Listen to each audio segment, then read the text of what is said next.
Everyone tells you to chase that 1,000 subscriber mark, but here's the truth. Getting to 1,000 subscribers doesn't guarantee success. I'm about to hit that milestone myself, and while it's exciting, I know that there's a lot of hard work ahead. That even after I hit the milestone of 1,000 subscriber, the journey's really just begun. That more important goal of reaching 4,000 watch hours is going to be hard. I'm trying to not think about how much work is ahead of me. So right now, my eye is on that goal of 1,000 subscribers. I started working towards my YouTube monetization journey in April 19 to be specific.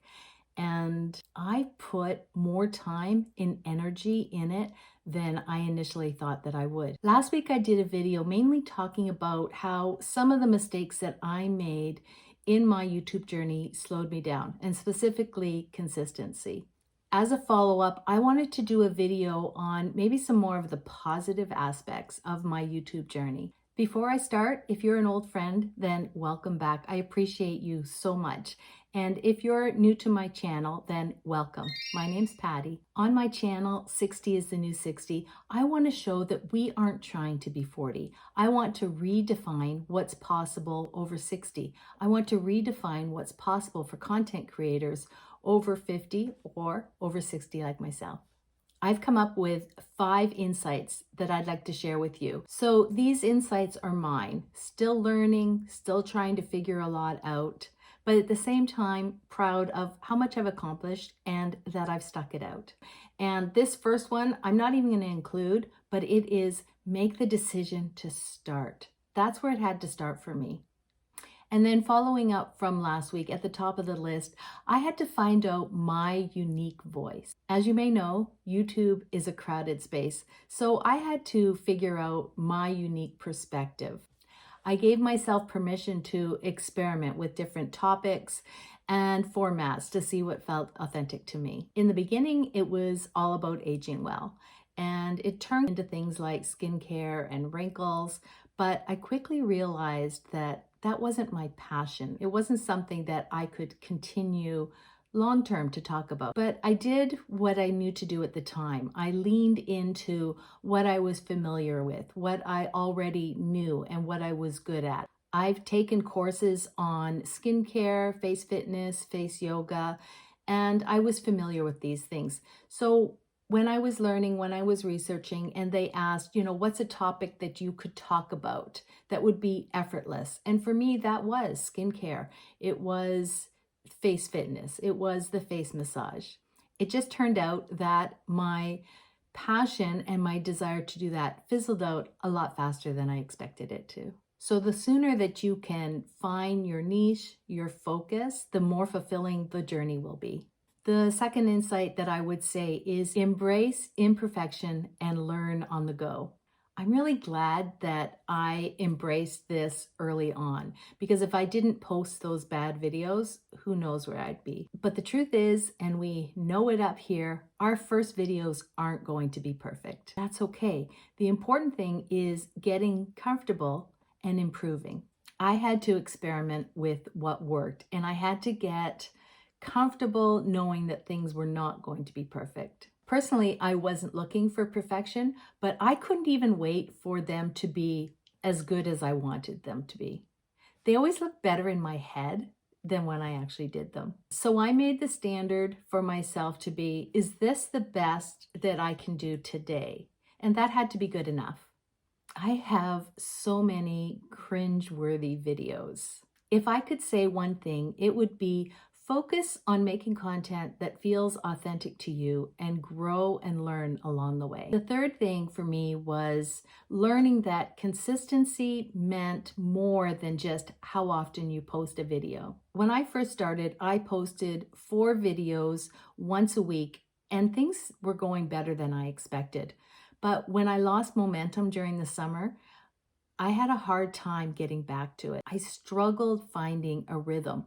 And that's when I made it a goal to post 30 videos in 15 weeks. So that meant 2 videos a week. It was about consistency and gaining confidence on camera, getting more comfortable talking to the camera. Even if I didn't post 2 videos a week, I filmed 2 videos. Sometimes I filmed 3 videos a week. But if I really didn't like the video, I gave myself grace and I didn't post it.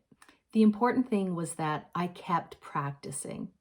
And as I went along, I really believed the fact that quality was more important than quantity. And I think that's true, especially when you're establishing your channel.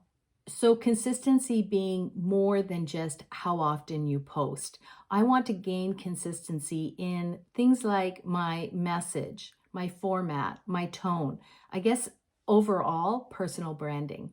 And the fourth thing is I will never stop learning. So I researched for a month before I even posted my first video. I became a student of the YouTube University. I had pages of notes, tons of ideas, and yet I had no idea how little I knew. I am still learning every single day. In fact, one of the things that I learned, because I am a student, so I had the notes and it's like, these are the 10 things you do, or do these 5 things to grow on YouTube. But I had to learn that just because a YouTube expert or a guru said something didn't mean that that was what I had to do. So I took some of those things and I tweaked them and I made it more authentic to me. I thought at almost 7 months that I would have reached some magic content creator level. And yet sometimes I feel like I just started. On the other hand, I feel like some of my early videos were done by someone else.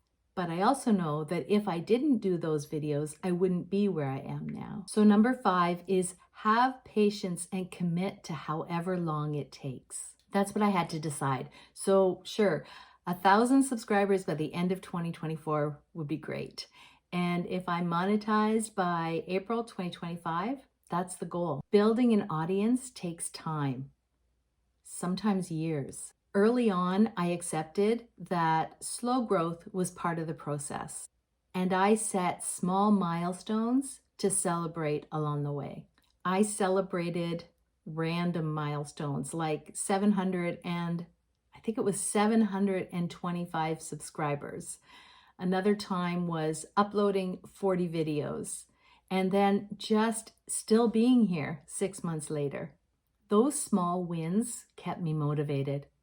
It's so easy to get discouraged when growth is slow. Subscribers seem to trickle in, and then you hear other people talking about skyrocketing, their channel blowing up. But focusing on my ultimate goals and finding joy in the process is what's keeping me going. I still haven't decided how I'm going to celebrate 1,000 subscribers. My advice is to embrace slow growth or fast growth if that's what you're experiencing. Celebrate the small victories and remember that your journey is unique. And I'm just going to add that as a bonus insight.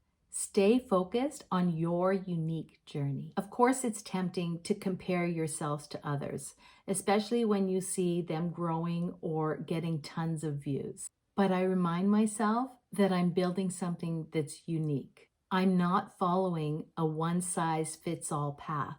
I love numbers and I love the analytics, but if you follow your journey, you'll realize that it's more than just the numbers. It's about the progress that you make and the impact that you're having. Keep your eyes on your own path and then learn from others.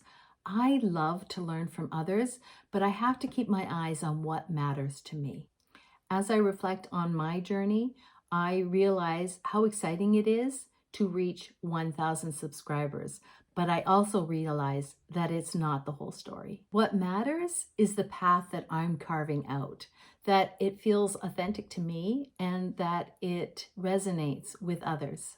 Aging well, staying active, embracing life as a content creator over 60, these are the things that keep me wanting to create. It's about creating meaningful content and sharing experiences that will inspire others. So yes, I will keep trying new things, whether it's about healthy habits or finding new supplements or things like taking turmeric for inflammation. Through it all, as I continue, my focus is going to be on shared values of healthy aging, positive aging, and finding fulfillment as a content creator. Whether you're a content creator or you're just looking to live your best life at any age, it's never too late to grow, make an impact, and define what's possible. Until next video, thanks for watching, take care, and God bless.